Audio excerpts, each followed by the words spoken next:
இந்த வீடியோவில் நம்ம பார்க்க போகிற சாப்டர் நான் ப்ராஃபிட் ஆர்கனைசேஷன். நான் ப்ராஃபிட் ஆர்கனைசேஷன்னா என்ன?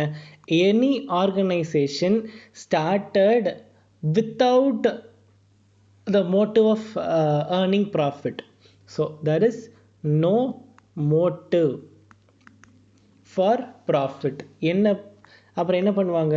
It was started to promote art, sports, science, culture, அந்த மாதிரி இதெல்லாம் ப்ரமோட் பண்ணுறதுக்காக ஸ்டார்ட் பண்ணுறது தான் நான் ப்ராஃபிட் ஆர்கனைசேஷன். ஸோ எப்போ அவங்க ப்ராஃபிட் ஏர்ன் பண்ணுறதுக்காக ஸ்டார்ட் பண்ணலையோ then we will not prepare profit and loss account. சரி, profit and loss account prepare பண்ணல, ஆனால் ஏதாச்சும் ஒரு டிரான்சாக்ஷன் நடந்தால் அதில் நமக்கு கெயின் வருதா இல்லை நம்ம அதுலேருந்து ஏதாச்சும் லூஸ் பண்ணுறோமா? அதாவது நான் ப்ராஃபிட் ஆர்கனைசேஷன் தான், பட் அந்த நான் ப்ராஃபிட் ஆர்கனைசேஷன்லேயும் நிறையா டிரான்சாக்ஷன்ஸ் நடந்துக்கிட்டே இருக்கும். அந்த டிரான்சாக்ஷன்ஸில் கெயின் நம்ம நிறைய கெயின் பண்ணுறோமா, எதையாச்சும் லூஸ் பண்ணுறோமா அப்படிங்கிறது நம்ம எப்படி கண்டுபிடிக்கிறது? அதுக்காக we will prepare income and expenditure account. So instead of preparing profit and loss account, here we will prepare income and expenditure account. And இங்க cash account and bank account, bank and cash account நம்ம என்ன இந்த இடத்துல சொல்லுவோம்? receipt and payment account ன்னு சொல்லுவோம். So ஒன்றுமே இல்லை, பேர் தான் மாற்றிருக்கோம். பேங்க் அண்ட் கேஷ் அக்கௌண்ட்டுக்கு நம்ம இங்கே என்ன சொல்லுவோம்? Receipt and payment account. அதே பேங்க் ஆர் கேஷில் ரெண்டும் சேர்ந்து ஏதோ ஒன்று. ஸோ அப்படி இருக்கிறதுக்கு நம்ம ரெசிப்ட் அண்ட் பேமெண்ட் அக்கௌண்ட்னு சொல்லுவோம். அண்ட் P&L அக்கௌண்ட்டுக்கு பதிலாக நம்ம இங்கே என்ன ப்ரிப்பேர் பண்ணுறோம்? Income and expenditure account. புரிஞ்சுதா? ஸோ சரி, இப்போ இங்கே ட்ரேடிங் அக்கௌண்ட்டே ப்ரிப்பேர் பண்ண மாட்டோமா அப்படின்னா, club is also a form of non profit organisation தான். ஸோ அந்த கிளப்பில் ஏதாச்சும் ரெஸ்டாரண்ட் இருக்கலாம், இல்லை பார் இருக்கலாம். அந்த மாதிரி கேசஸில் if we are trading something then we will prepare trading account. சரி, இப்போ நம்ம இங்கே ப்ராஃபிட் மோட்டிவ்காக ப்ரிப்பேர் பண்ணலன்னு, ஐ மீன் லைக் ஆர்கனைசேஷன் நடத்தலன்னு சொல்லிட்டோம். இன்கம் அண்ட் எக்ஸ்பெண்டிச்சரில் ப்ராஃபிட் வருது. அந்த ப்ராஃபிட்டை நம்ம என்னன்னு சொல்லுவோம்? சர்ப்ளஸ்ன்னு சொல்லுவோம். அதே லாஸ் வருது, அப்போ அந்த லாஸ் என்னன்னு சொல்லுவோம்? டெஃபிசிட்னு சொல்லிடுவோம். இவ்வளோதான். மிச்சப்படி அக்கௌண்ட்ஸை பொறுத்த வரைக்கும் from accounting point of view இதுக்கும் ஃபைனல் அக்கௌண்ட்ஸ்க்கும் பெருசாக எந்த வித்தியாசமுமே இல்லை. நம்ம பேரை மட்டும்தான் மாற்றிருக்கோம். என்ன பேர்? கேஷ் அக்கௌண்ட் ஆர் பேங்க் அக்கௌண்ட்டுக்கு பதிலாக நம்ம இங்கே என்ன சொல்கிறோம்? ரெசிப்ட் அண்ட் பேமெண்ட் அக்கௌண்ட்டுன்னு சொல்கிறோம். அதே மாதிரி P&L அக்கௌண்ட்டுக்கு பதிலாக நம்ம என்ன சொல்கிறோம்? இன்கம் அண்ட் எக்ஸ்பெண்டிச்சர் அக்கௌண்ட்டுன்னு சொல்லிடுவோம். சரி, இப்போ இந்த சாப்டருக்கு ஸ்பெசிஃபிக்காக எனக்கு ஏதாச்சும் தெரியணும் அப்படின்னா, அந்த சப்ஸ்கிரிப்ஷன் அக்கௌண்ட் எப்படி போடணும்னு நமக்கு தெரியணும். சப்ஸ்கிரிப்ஷன்னா என்னது? Subscription it's a form of income. ஒரு கிளப்பில் சேர்றோம், அப்போ நம்ம வருஷம் சப்ஸ்கிரிப்ஷன் கட்டணும், அப்போ தான் அந்த கிளப்பில் மெம்பராக இருப்போம் அப்படின்னு சொல்லுவோம். ஸோ அந்த மாதிரி சப்ஸ்கிரிப்ஷன் இருக்கிற கேசஸில் தென் we will have to know how to prepare subscription account. சரி, சப்ஸ்கிரிப்ஷன் அக்கௌண்ட்டோட ஜென்ரல் ஃபார்மேட் என்னன்னு பார்க்கலாம். இங்கே டு பேலன்ஸ் ப்ராட் டவுன். இது என்னது? Opening outstanding. இது என்னது? Opening advance. அதே மாதிரி இங்கே க்ளோசிங் அட்வான்ஸ். இது க்ளோசிங் அவுட்ஸ்டாண்டிங். இதுவும் என்னத்துக்குனால ரெண்டு பக்கமும் ஏன் ஓப்பனிங் க்ளோசிங் வருது அப்படின்னா, ஒரு கிளப்பை இமேஜின் பண்ணிக்கோங்க. ராம்னு ஒருத்தர் இருக்காரு. அந்த ராம் என்ன பண்ணுறாரு? அவர் ப்ரீவியஸ் இயரில் சப்ஸ்கிரிப்ஷன் கட்டணும், அவர் ஆனால் கட்டலை. So that is an outstanding income. So that is opening outstanding. அதே கிளப்பில் ராஜ்னு ஒருத்தர் இருக்காரு. அவர் நெக்ஸ்ட் இயர்க்கும் சேர்த்து இப்போவே கட்டிடுறாரு. So that is an advance. So that is opening advance. இதே மாதிரி ஸோ ஒரு சப்ஸ்கிரிப்ஷன் எடுத்துக்கிட்டால், ஒரு கிளப்னு எடுத்துக்கிட்டால் அதில் நிறையா மெம்பர்ஸ் இருப்பாங்க. அதில் ஒரு சிலவங்க எப்பயுமே கரெக்டாக கட்டிட்டு வந்துடுவாங்க. ஸோ அவங்கள பற்றி பிரச்சனை இல்லை. ஒரு சிலவங்க கட்டாமல் விட்டுட்டாங்கன்னா தே ஆர் அவுட்ஸ்டாண்டிங். ஒரு சிலவங்க அட்வான்ஸாக கட்டியிருப்பாங்க. So they are advance. So ஒரே டைமில் நமக்கு ரெண்டு பக்கமும் opening balance and closing balance வந்துக்கிட்டே இருக்கிறதுக்கான சான்சஸ் இருக்குது. சரி, டு இன்கம் அண்ட் எக்ஸ்பெண்டிச்சர் ஒன்றுமே இல்லை. P&L அக்கௌண்ட் தான் income and expenditure. It is an income. நார்மலாக P&L அக்கௌண்ட்டில் பாருங்கள், இன்கம் எந்த சைடில் வரும்? பை சப்ஸ்கிரிப்ஷன் வரும். ஸோ அதனால் இங்கே கொண்டு போய் அந்த இன்கம்மை டு இன்கம் அண்ட் எக்ஸ்பெண்டிச்சர். இது என்னது? Cash account. கேஷ் அக்கௌண்ட்டில் நமக்கு காசு உள்ளே வந்துச்சுன்னா நம்ம என்ன பண்ணுவோம், டு சப்ஸ்கிரிப்ஷன் எழுதுவோம். அதனால இந்த இடத்துல போய் பை கேஷ்ன்னு எழுதணும். ஸோ பை கேஷுக்கு பதில் இங்கே என்ன பேர், ரெசிப்ட் அண்ட் பேமெண்ட் அக்கௌண்ட். ஏன் கேஷ் அக்கௌண்ட்டுக்கு இன்னொரு பேர் இங்கே வைக்கிற நம்ம பேர் என்ன, ரெசிப்ட் அண்ட் பேமெண்ட். அதனால ரெசிப்ட் அண்ட் பேமெண்ட் அக்கௌண்ட்டுன்னு சொல்லி முடிச்சிருவோம். ஓகே, இப்போ சப்ஸ்கிரிப்ஷன் அக்கௌண்ட் பேஸ் பண்ணி சம்ஸ் பார்ப்போம். On 31st December 2012, a club had subscription in arrears 16,000 and in advance 4,000. Okay. During the year ended to 31st December 2013, இங்கே பாருங்க 2013, இது வந்து 12. அப்போ 2013ஓட ஓப்பனிங் ஃபிகர்ஸ் தான் இது, அரியர்ஸும் அட்வான்ஸும். சரி, அப்போ அதை கையோடு எடுத்து எழுதிடலாம். அரியர்ஸுங்கிறது என்னது, அவுட்ஸ்டாண்டிங் தான் அரியர்ஸ். ஸோ 16,000 ஓப்பனிங் அண்ட் இங்கே 4,000. இது வந்து அட்வான்ஸ். அடுத்தது, during the year ended 31/12/2013 the club received subscription of rupees 2,08,000 of which rupees 10,400 related to 2014. 2 lakh இந்த வருஷம் அவங்க ரிசீவ் பண்ண மொத்த கேஷ் எவ்வளோ, 2,08,000 ரிசீவ் பண்ணியிருக்காங்க. அப்போ by receipt and payment account 2,08,000. அதில் அந்த 2,08,000ல் நெக்ஸ்ட் இயர்க்கு ரிலேட்டடாக வந்து 10,400 ரிசீவ் பண்ணிட்டாங்களாமா. So that is an advance. அட்வான்ஸோட க்ளோசிங் என்னது, 10,400. அப்புறம் on 31st December 2013 there were 4 members who had not paid subscription for 2013 rupees 1,600 per person. 4 பேர் நெக்ஸ்ட் இயர்க்கான சப்ஸ்கிரிப்ஷனே இனி பே பண்ணல. So 1,600 into 4 which is equal to 6,400. ஓகேவா? இப்போ இங்கே வர்றது தான் balancing figure. Income and expenditure அக்கௌண்ட்டில் வர்றது தான் பேலன்சிங் ஃபிகர். அது எவ்வளோ வரும், இங்கே டோட்டல் எவ்வளோ, 2,18,400.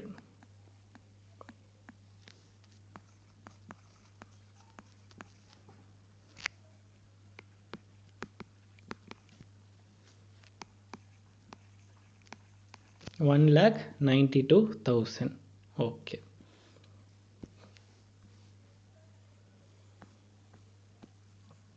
அடுத்தது, the sports club of Orissa had received in the year 2012-13 rupees 2,000 towards subscription.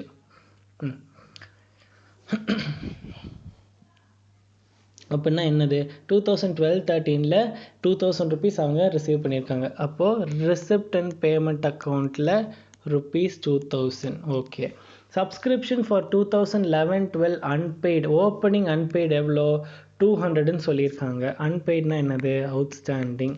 So that is 200. Okay, subscription paid in advance on 31/3/2012 எவ்வளோ, 50 rupees ஓப்பனிங் அட்வான்ஸ். எவ்வளோ, 50 rupees சொல்லியிருக்காங்க. And the same on 31/3/2013 was 40. என்னது, closing advance வந்து 40ன்னு சொல்லிட்டாங்க. சரி, subscription for 2012-13 unpaid on 31/3/2013 were 90 rupees. Closing outstanding எவ்வளோ, 90 rupees. So this is 2,000.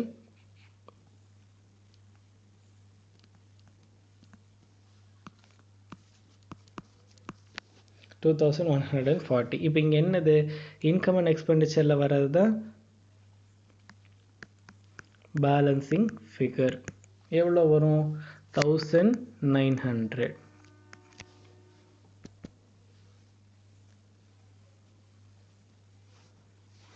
சரி, அடுத்த சம் பார்ப்போம். அடுத்த சம்மில் the amount of subscription appears in the income and expenditure of South Indian Club is rupees 3,000. okay, income and எக்ஸ்பெண்டிச்சரில் அவங்களே இவ்வளோ amount இருக்குன்னு சொல்லிட்டாங்க. எவ்வளோ சொல்லியிருக்காங்க, 3,000. சரி, subscription unpaid at 1st January 2013 வந்து 400. 200 of which was received in 2013. Opening outstanding எவ்வளோ சொல்லியிருக்காங்க 400. இந்த 400ல் 200 வந்து 2013 ரிசீவ் பண்ணிட்டாங்க அப்படிங்கிறாங்க. அப்படின்னா பேலன்ஸ் 200 அவங்க இனி ரிசீவ் பண்ணல. சரியா? அதுக்கப்புறம் subscription paid in advance on 1/1/2013 100. அப்போ ஓப்பனிங் அட்வான்ஸ் வந்து இது. Subscription paid in advance 31/3/80. Okay. Subscription unpaid at 31/12/2013 is 140. அப்படின்னா என்னது? அதாவது இந்த 400ல் 200 தான் ரிசீவ் பண்ணியிருக்காங்க. ஸோ பேலன்ஸ் 200 இருக்குன்னு சொல்லிட்டாங்க. அது இல்லாமல் கரண்ட் இயர் நம்ம ரிசீவ் பண்ணியிருக்கணும்ல. அதாவது லாஸ்ட் இயர் ரிசீவ் பண்ண வேண்டியதில் 400ல் 200 ரிசீவ் பண்ணிட்டாங்க, 200 ரிசீவ் பண்ணல. அது இல்லாமல் கரண்ட் இயர் கொஞ்சம் ரிசீவ் பண்ணணும்ல, அதுலேருந்தும் ஒரு 140 ருபீஸ் ரிசீவ் பண்ணல. So last year 200 and current year 140 ரெண்டும் சேர்த்து என்ன வருது இங்கே 340. ஸோ இங்கே வர ரெசிப்ட் அண்ட் பேமெண்ட் அக்கௌண்ட்டில் வர்றது தான் பேலன்சிங் ஃபிகர். இப்போ டோட்டல் எவ்வளோ வருது 3480. இங்கே 3040.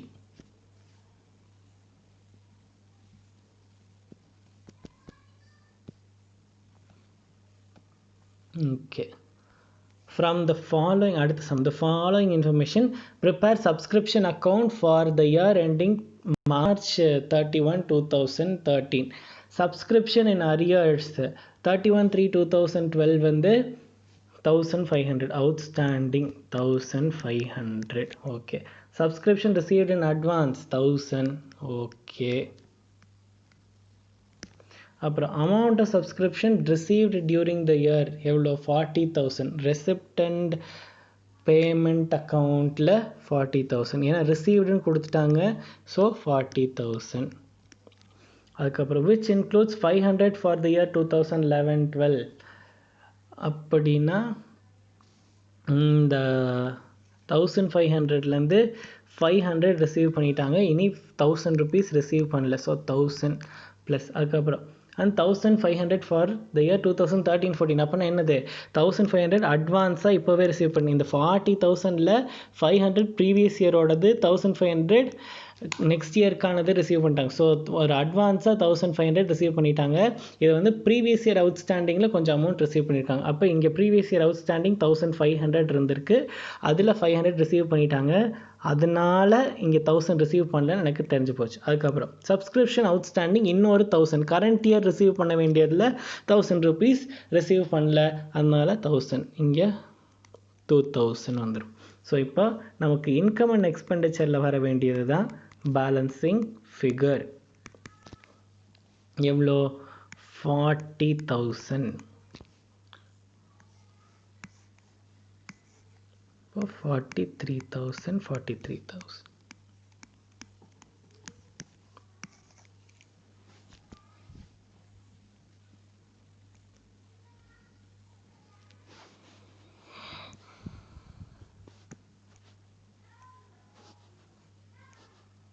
ஓகே. இப்போ நம்ம அடுத்த சம் பார்க்கலாம். The income and expenditure account of the Calcutta club கொடுத்துருக்காங்க. அதாவது இன்கம் அண்ட் எக்ஸ்பெண்டிச்சர் அக்கௌண்ட்னா என்ன, P&L அக்கௌண்ட் இங்கே கொடுத்துருக்காங்க. அதுக்கப்புறமா இங்கே அட்ஜஸ்ட்மெண்ட்ஸ் கொடுத்துருக்காங்க. அட்ஜஸ்ட்மெண்ட்ஸ் ஃபுல்லாக சப்ஸ்கிரிப்ஷன் பேஸ் பண்ணி தான் கொடுத்துருக்காங்க. அதுக்கப்புறம் அசட்டுக்கு அட்ஜஸ்ட்மெண்ட் கொடுத்துருக்காங்க. கேஷ் பேலன்ஸ், ஓப்பனிங் பேலன்ஸ் கொடுத்துருக்காங்க. ஓகே, நம்ம ஃபஸ்ட்டு சம்முக்குள்ளே போகிறதுக்கு முன்னாடி இந்த சப்ஸ்கிரிப்ஷன் அக்கௌண்ட்டை முடிச்சுட்டு வந்துடலாம். பிகாஸ் அதுக்கு தான் இவ்வளோ அட்ஜஸ்ட்மெண்ட்ஸ் இருக்குது. Okay, subscription for 2012 unpaid at 1/3/2013 opening outstanding 200 கொடுத்துருக்காங்க. ஓகே, அதுக்கப்புறம் 180 of which was received in 2013. அப்போ பேலன்ஸ் இனி 20 ருபீஸ் ரிசீவ் பண்ணலை. ஓகே, ஏன்னா 200ல் 180 ருபீஸ் தான் ரிசீவ். ஓப்பனிங் அவுட்ஸ்டாண்டிங் 200 இருந்துச்சு, அதில் வந்து இந்த வருஷம் ஒரு 180 ருபீஸ் ரிசீவ் பண்ணிட்டோம். அப்போ வந்து இனி 20 ருபீஸ் ரிசீவ் பண்ணல. அதுக்கப்புறம் subscription paid in advance at 1/1/2013 வந்து 50. ஓப்பனிங் அட்வான்ஸ் வந்து எவ்வளோ 50 ருபீஸ் சொல்லியிருக்காங்க.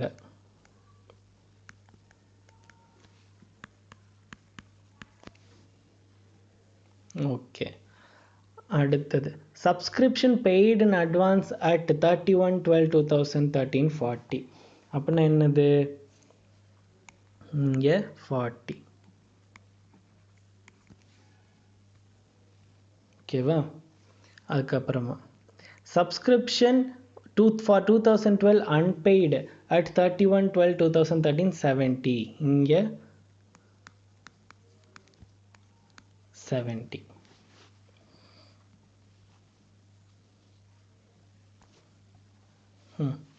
இப்போ இது போக இன்கம் அண்ட் எக்ஸ்பெண்டிச்சர் அக்கௌண்ட்டில் சப்ஸ்கிரிப்ஷன் எவ்வளோ வந்திருக்கு? 2000.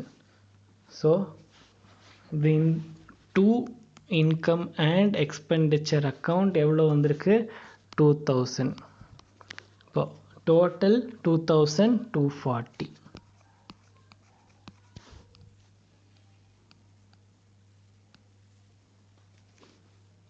இங்கே ஒரு சின்ன தப்பு பண்ணிட்டேன், 1 செகண்ட்.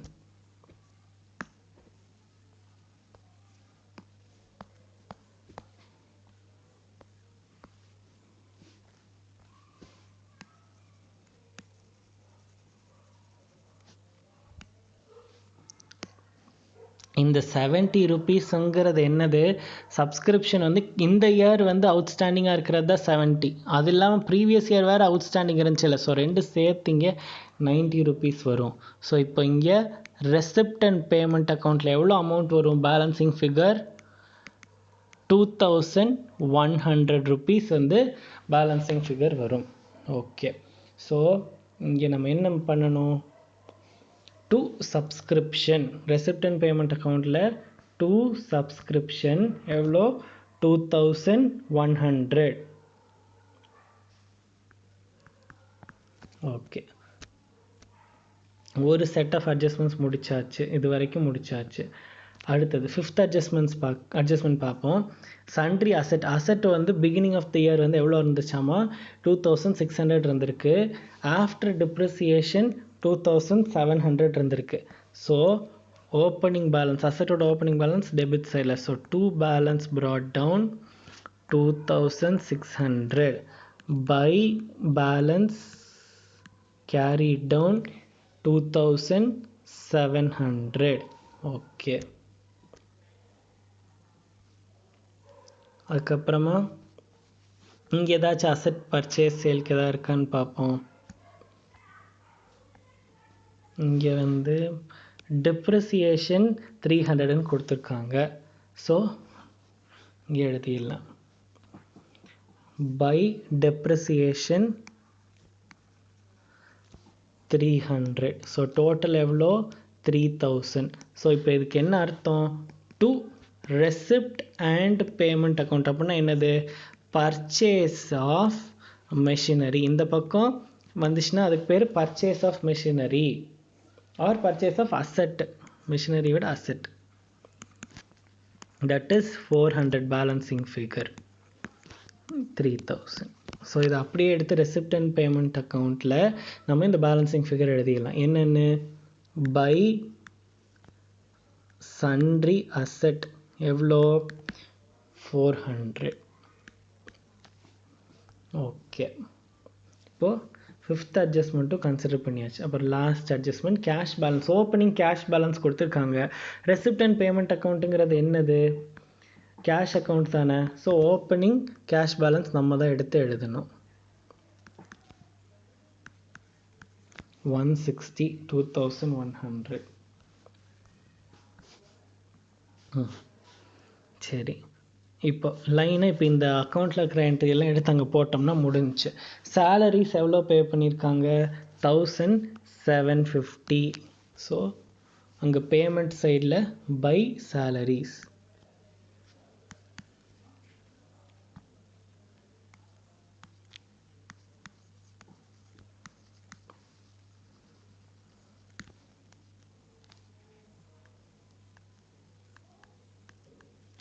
$1750.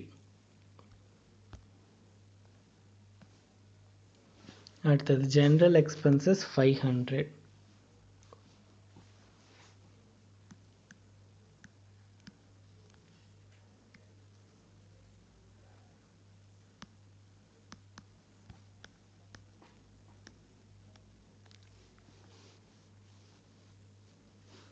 அடுத்தது depreciation is a non cash item, அதனால அது வராது.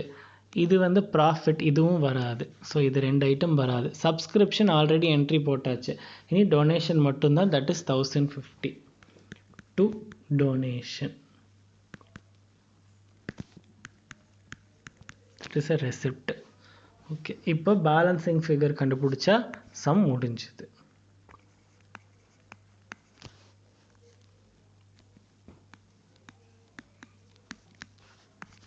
Total 3310, balancing figure 660. இவ்வளோதான் சம்.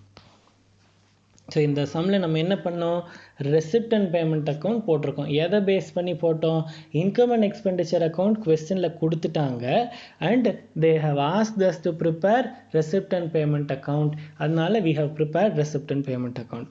அதுக்கு தேவைப்படுற ஒர்க்கிங் நோட் தான் நம்ம அட்ஜஸ்ட்மெண்ட்டை பேஸ் பண்ணி ஒர்க்கிங் நோட் போட்டுட்டோம்.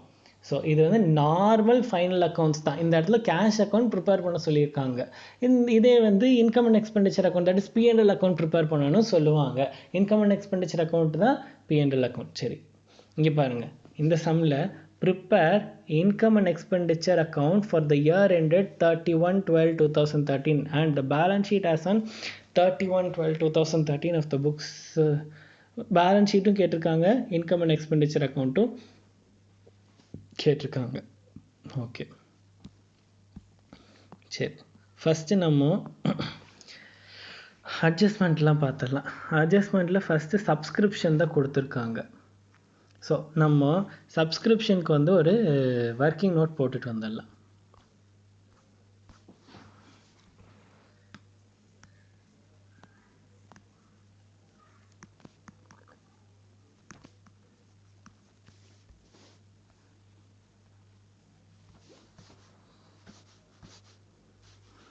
Subscription receivable received for 2014. So opening பற்றி அவங்க பேசவே இல்லை. இந்த வருஷத்தோட அவுட்ஸ்டாண்டிங்கும் இந்த வருஷத்தோட க்ளோசிங் அவுட்ஸ்டாண்டிங்கும் க்ளோசிங் அட்வான்ஸ் மட்டும்தான் பேசியிருக்காங்க. ஸோ ரிசீவபிள்ங்கிறது என்னது, அவுட்ஸ்டாண்டிங், தட் இஸ் 22,500. அதுக்கப்புறமா ரிசீவ்டு அட்வான்ஸ் வந்து 7,850 அண்ட் கரண்ட் இயரில் ரிசீவ் பண்ணது ரெசிப்ட் அண்ட் பேமெண்ட் அக்கௌண்ட்டில் வந்தது 2,75,800. இதை அப்படியே எடுத்து போஸ்ட் பண்ணோம்னா முடிஞ்சுது. To balance brought down, by balance brought down to income and expenditure account, to balance carried down. அப்புறம் by receipt and payment account, by balance carried down. ஓகேவா, இப்போ ஓப்பனிங் ஃபிகர்ஸ் நமக்கு கொடுக்கல, க்ளோசிங் மட்டும்தான் கொடுத்துருந்தாங்க. அட்வான்ஸ் எவ்வளோ சொல்லியிருந்தாங்க, 7,850 சொல்லியிருந்தாங்க. அவுட்ஸ்டாண்டிங் எவ்வளோ சொல்லியிருந்தாங்க, 22,500 சொல்லியிருந்தாங்க. அண்ட் ரிசிப்ட் அண்ட் பேமெண்ட் அக்கௌண்ட்டில் எவ்வளோ சொல்லியிருந்தாங்க, 2,75,800 சொல்லியிருந்தாங்க.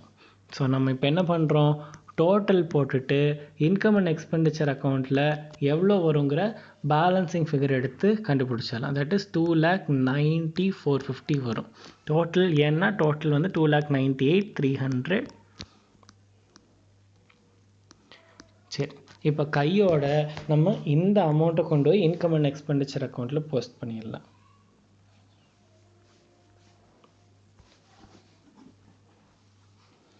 இன்கம் அண்ட் எக்ஸ்பெண்டிச்சர் அக்கௌண்ட்டில் இன்கம் சைடில் போஸ்ட் பண்ணிடலாம்.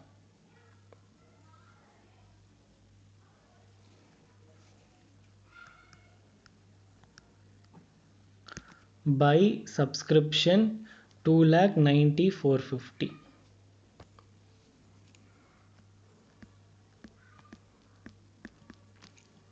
ஓகே, சரி, சப்ஸ்கிரிப்ஷன் அக்கௌண்ட்டில் வேறு என்னெல்லாம் இருக்குது, நமக்கு அட்வான்ஸும் இருக்குது, அவுட்ஸ்டாண்டிங்கும் இருக்குது. இது என்னது, this is an asset, this is a liability. So அதனால பேலன்ஸ் ஷீட்லேயும் கொண்டு போய் நம்ம அந்த அசட் அண்ட் லயபிலிட்டியை போஸ்ட் பண்ணிடலாம்.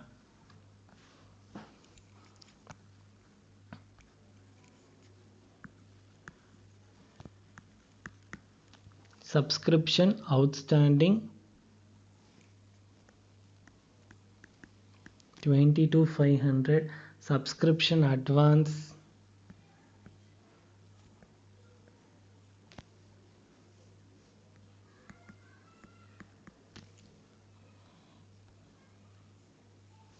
7850. ஓகே, இது வரைக்கும் முடிஞ்சுச்சு. சரி, அடுத்தது interest accrued on investment 6250. Interest accrued on இன்வெஸ்ட்மெண்ட்னா என்னது? இங்கே நமக்கு இன்ட்ரெஸ்ட் வந்திருக்கு, ஆனால் நம்ம இன்னும் ரிசீவ் பண்ணல. அது எவ்வளோ? 85,000 ஆல்ரெடி ரிசீவ் பண்ணியாச்சு. அது இல்லாமல் ப்ளஸ் 6250 இனி நம்ம ரிசீவ் பண்ண வேண்டியது இருக்குது. ஸோ அது இல்லாமல் இன்ட்ரெஸ்ட் அக்ரூட்னா அதோட இன்னொரு இடத்துல எங்கே எஃபெக்ட் ஆகும்? பேலன்ஸ் ஷீட்டில் அசட் சைடில் வரும்.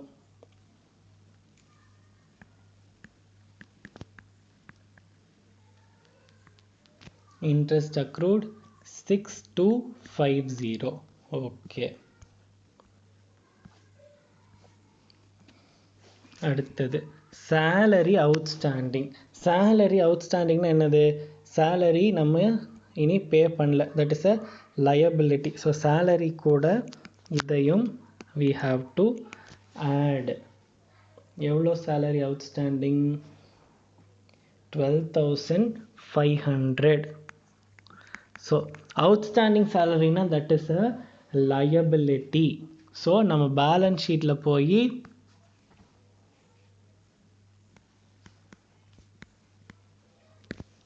சரி 12,500 liability சைடில். அடுத்தது prepaid insurance 4,500.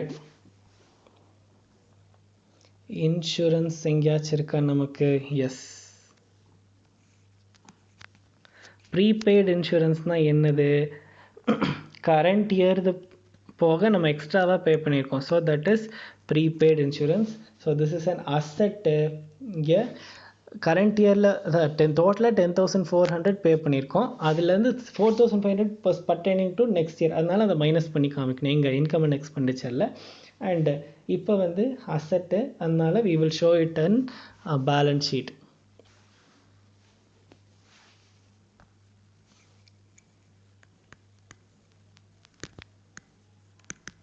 prepaid insurance 4,500.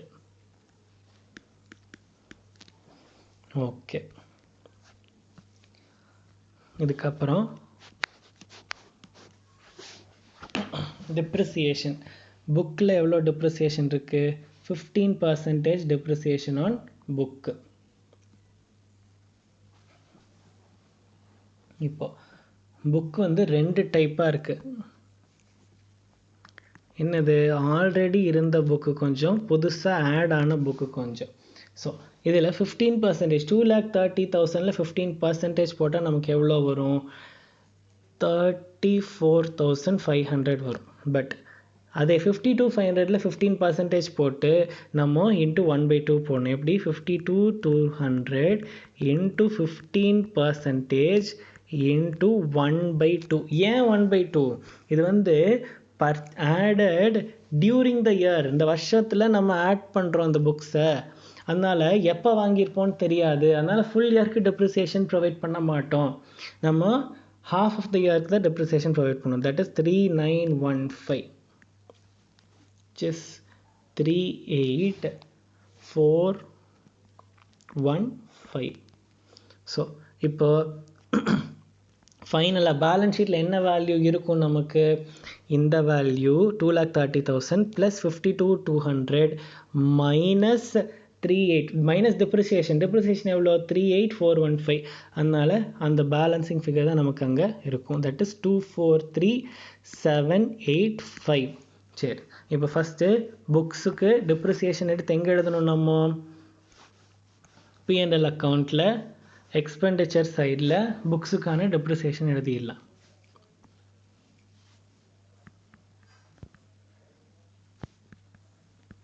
Books எவ்வளோ? 38,415. அதே மாதிரி புக்ஸோட வேல்யூ எவ்வளோ? ஃபைனலாக அசட் சைடில் புக்ஸ்ன்னு எழுதி after deducting depreciation 243785. ஓகே, அடுத்தது ஃபர்னிச்சர். ஃபர்னிச்சருக்கு எவ்வளோ பர்சன்டேஜ் டெப்ரிசியேஷன்? 10% டெப்ரிசியேஷன். 10%, இங்கேயும் 10%. 15950350. சாரி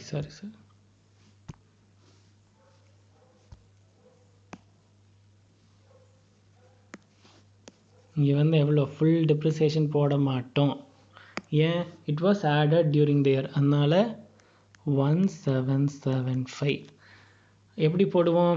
இன்ட்டு 10% இன்ட்டு 1/2, அதனால் 1775. ஸோ இப்போ இது ரெண்டுத்தையும் ஆட் பண்ணால் டோட்டல் டெப்ரிசியேஷன் எவ்வளோ வரும்? 17725. சரி, இப்போது இந்த value that plus 35500 minus depreciation போட்டால் நமக்கு எவ்வளோ வரும்? 177,275. இப்போ ஃபர்னிச்சருக்கான டெப்ரிசியேஷன் நம்ம எங்கே எடுத்து எழுதணும்? P&L.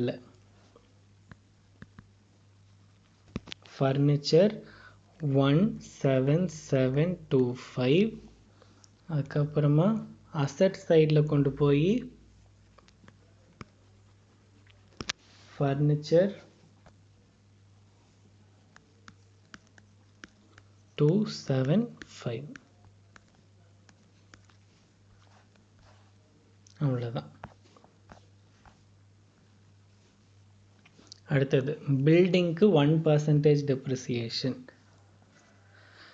இங்கே பில்டிங் ஒன்று தான் இருக்குது. ஸோ இதுக்கு டெப்ரிசியேஷன் எவ்வளோ? 37890. அதை மைனஸ் பண்ண நமக்கு எவ்வளோ வரும்? 3751110. இப்போது பில்டிங் டெப்ரிசியேஷன்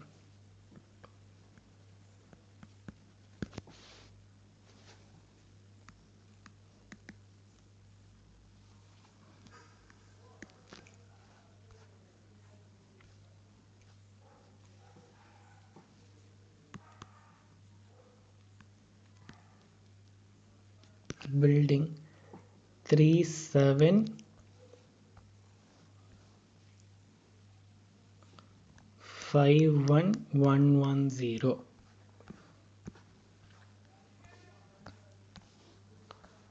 ஓகே, இதோட அட்ஜஸ்ட்மெண்ட்ஸ் ஃபுல்லாக முடிஞ்சிருச்சு. ஓகே, இப்போ எதுக்கு இன்னொரு வாட்டி கிராஸ் வெரிஃபை பண்ணிக்கலாம். இதுக்கு வந்து balance sheet and P&L entry போட்டுட்டோம். ஏன்னா டெப்ரிசியேஷனுக்கு இங்கே என்ட்ரி போட்டாச்சு, டெப்ரிசியேஷன் கன்சிடர் பண்ணி அதுக்கப்புறமா அங்கே கொண்டு என்ட்ரி போட்டாச்சு. அப்புறம் ப்ரீபெய்டு இன்சூரன்ஸ்க்கு 2 இடத்துல என்ட்ரி வரணும். இங்கே பாருங்கள், இங்கே ஒரு அட்ஜஸ்ட்மெண்ட் மார்க் பண்ணி வச்சுட்டோம் அண்ட் பேலன்ஸ் ஷீட்டில் ப்ரீபெய்டு இன்சூரன்ஸ்க்கு என்ட்ரி போட்டாச்சு. ஓகே, அடுத்தது சேலரி அவுட்ஸ்டாண்டிங். இங்கே வந்து என்ட்ரி மார்க் பண்ணி வச்சுருக்கோம் மேலே அண்ட் அங்கே பேலன்ஸ் ஷீட்டில் என்ட்ரி போட்டுட்டோம். Yes, 12,500. Okay, interest accrued on investment மேலே மார்க் பண்ணி வச்சுருக்கோம் இங்கே அண்ட் பேலன்ஸ் ஷீட்டில் என்ட்ரி போட்டாச்சு. சப்ஸ்கிரிப்ஷனுக்கு P&Lலையும் என்ட்ரி போட்டாச்சு, பேலன்ஸ் ஷீட்லேயும் என்ட்ரி போட்டாச்சு. ஸோ கீழே outside the trial balance item எல்லாத்துக்கும் 2 பக்கம் என்ட்ரி போட்டு முடிச்சிட்டோம். ஃபஸ்ட்டு அட்ஜஸ்ட்மெண்ட்ஸ் ஃபுல்லாக கன்சிடர் பண்ணிச்சு. இப்போ லைனாக ட்ரையல் பேலன்ஸ் இருக்கிறதெல்லாம் எடுத்து போஸ்ட் பண்ணிகிட்டே வந்தோம்னாலே சம் முடிஞ்சிடும். ஓகே, அடுத்த ஐட்டம் இன்வெஸ்ட்மெண்ட். இன்வெஸ்ட்மெண்ட் எங்கே வரும்? பேலன்ஸ் ஷீட்டில் வரும். ஸோ பேலன்ஸ் ஷீட்டில் இன்வெஸ்ட்மெண்ட்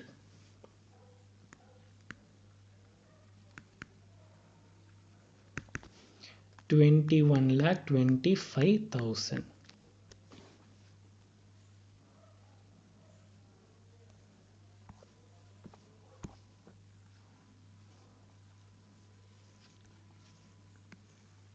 அடுத்தது கிரெடிட்டர்ஸ் லைபிலிட்டி சைடில் வரும்.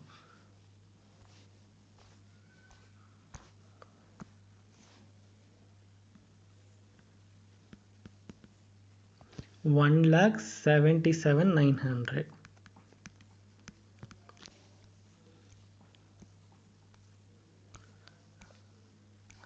அடுத்தது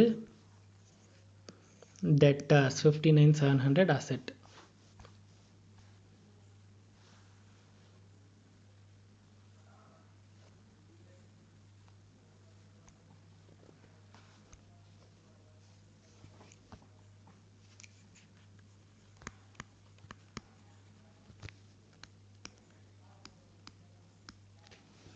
அடுத்தது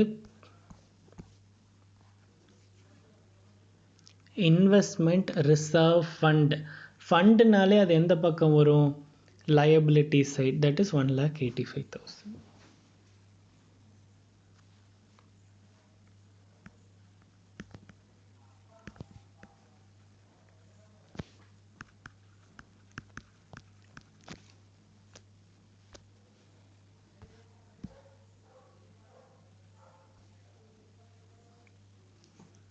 அடுத்தது என்ட்ரன்ஸ் ஃபீஸ். என்ட்ரன்ஸ் ஃபீஸ் எங்கே வரும்? இதுக்கு வந்து நம்ம ரெண்டு மாதிரி அக்கௌண்ட் பண்ணலாம். ஒன்று வந்து இன்கம் சைட்லேயும் எழுதிக்கலாம், ஆர் வந்து நம்ம அதை கேபிட்டலாக ட்ரீட்டும் பண்ணிக்கலாம். ஸோ நம்ம இங்கே வந்து கேபிட்டலாகவே ட்ரீட் பண்ணிக்கலாம். Entrance fees 2,02,600. ரெண்டுத்துக்கும் சேம் எஃபெக்ட் தான் இருக்கும். இன்கம் சைடில் ரெக்கக்னைஸ் பண்ணாலும் ஒன்று தான், இங்கே வந்து லைபிலிட்டி சைடில் எழுதினாலும் ஒன்று தான். பட் எதாவது ஒன்று தான் எழுதணும், ரெண்டுத்தையும் எழுதி வச்சிடக்கூடாது. ஸோ ஏதாச்சும் ஒன்று தான் எழுதணும். அடுத்தது examination fees 32,500. Examination fees income.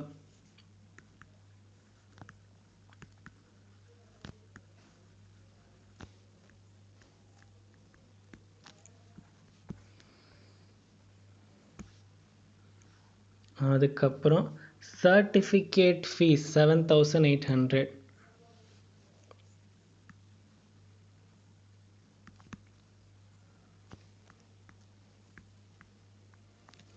அப்புறம்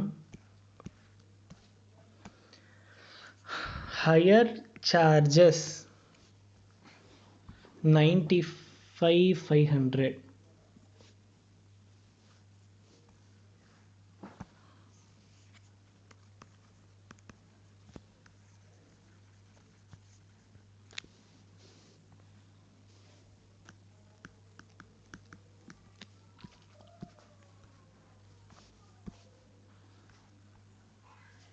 அப்புறம் இன்ட்ரெஸ்ட். அப்போ இன்ட்ரெஸ்ட் வந்து we have to add 6,250. that is எவ்வளோ வரும்? 91,250 வரும். by interest 91,250. அப்புறமா அதர் ரெசிப்ட்ஸ் எவ்வளோ? 4,400.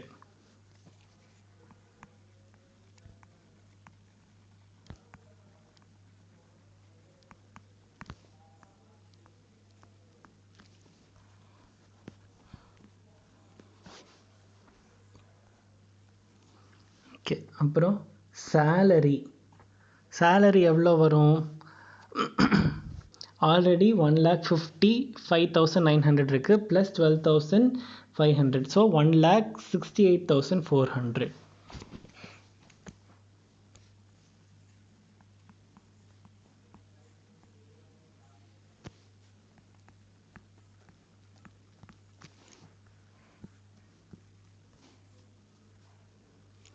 அதுக்கப்புறமா பிரிண்டிங் அண்ட் ஸ்டேஷ்னரி 8,500.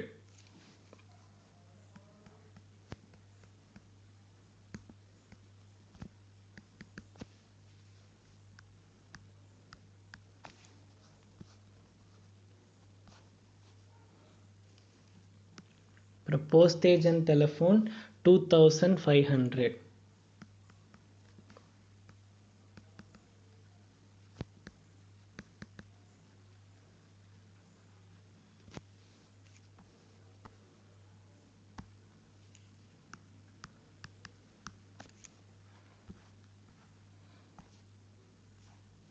அப்புறம் இன்சூரன்ஸ். இன்சூரன்ஸ் வந்து there is a prepaid insurance.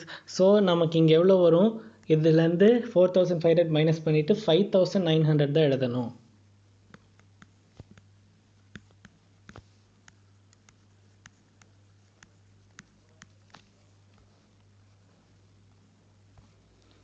அதுக்கப்புறம்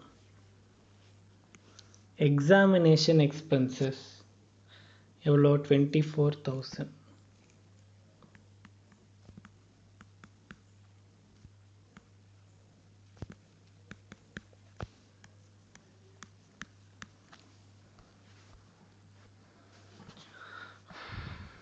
ஓகே, அதுக்கப்புறமா பீரியாடிக்கல்ஸ் எவ்வளோ 15,600.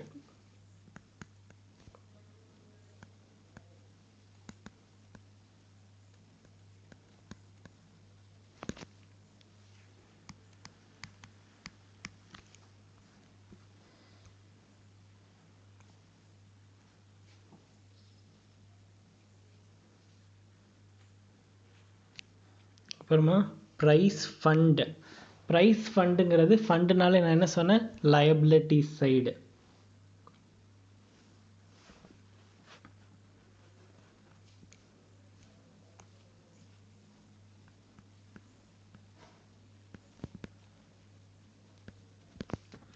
$2,15,000.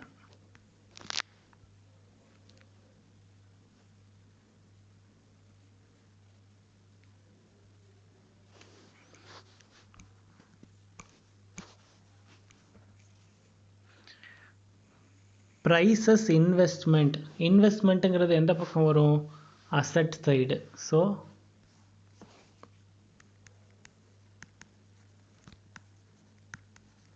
ப்ரைஸ் இன்வெஸ்ட்மெண்ட் எவ்வளோ வரும், 2,10,400.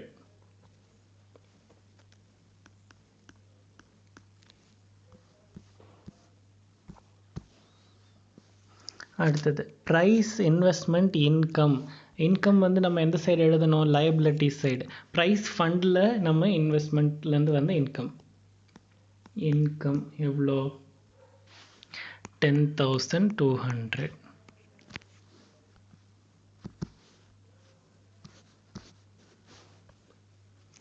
அதுக்கப்புறம் ப்ரைஸஸ் கிவன் 9,500.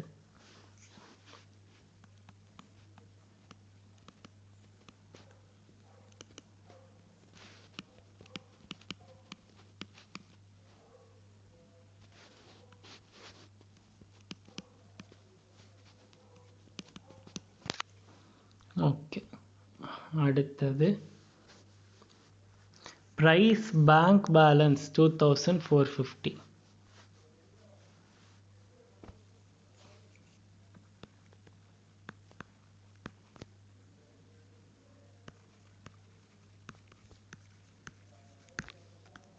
Asset side.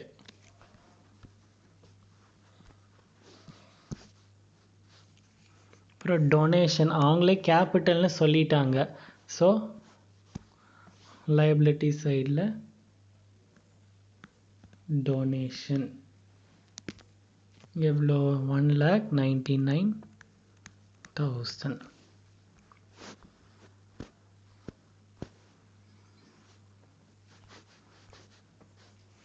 அடுத்தது ஜென்ரல் எக்ஸ்பென்சஸ். அப்போ இது எங்கே வரும், இன்கம் அண்ட் எக்ஸ்பெண்டிச்சர் அக்கௌண்ட்டில் எக்ஸ்பென்சஸ் சைடில்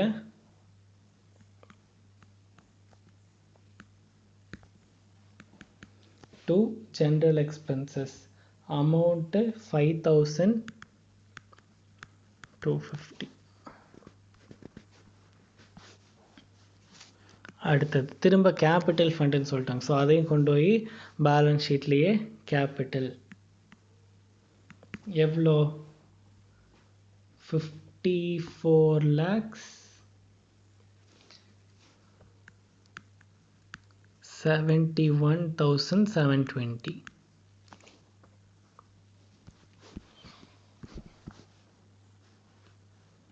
பேங்க் பேலன்ஸ் எவ்வளோ 65,500.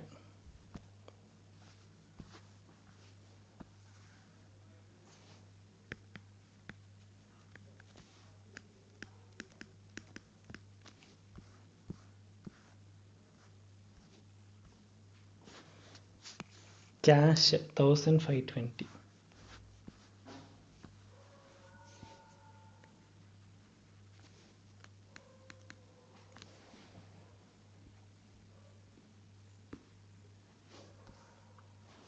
ஓகே, இப்போ இதை க்ளோஸ் பண்ணுறதுக்கு முன்னாடி நம்ம என்ன பண்ணிடணும், இன்கம் அண்ட் எக்ஸ்பெண்டிச்சர் அக்கௌண்ட்டை ஃபஸ்ட்டு க்ளோஸ் பண்ணிடணும். இன்கம் அண்ட் எக்ஸ்பெண்டிச்சர் அக்கௌண்ட்டை க்ளோஸ் பண்ணி we will have to find surplus or deficit, அதாவது ப்ராஃபிட் ஆர் லாஸ் கண்டுபிடிக்கணும். இங்கே எவ்வளோ டோட்டல் வரும், 5,21,900.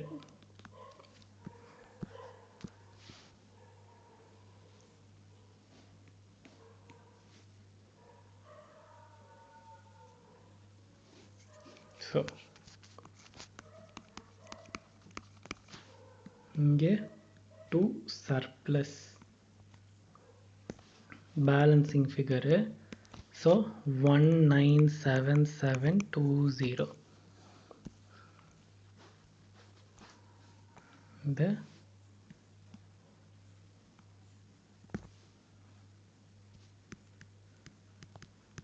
20 ரெண்டு பக்கமும் டோட்டல் பண்ணி we will have to close.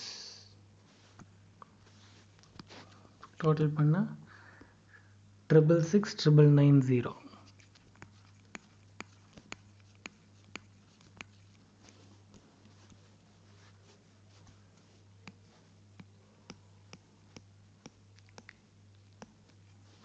Yeah, this is all about income and expenditure account and receipt and payment account. இது எல்லாமே எங்கே பார்க்குறோம், நான் ப்ராஃபிட் ஆர்கனைசேஷனில். இப்போ இந்த சம்மில் என்ன பண்ணோம், நம்ம அவங்க ட்ரையல் பேலன்ஸ் கொடுத்துட்டாங்க.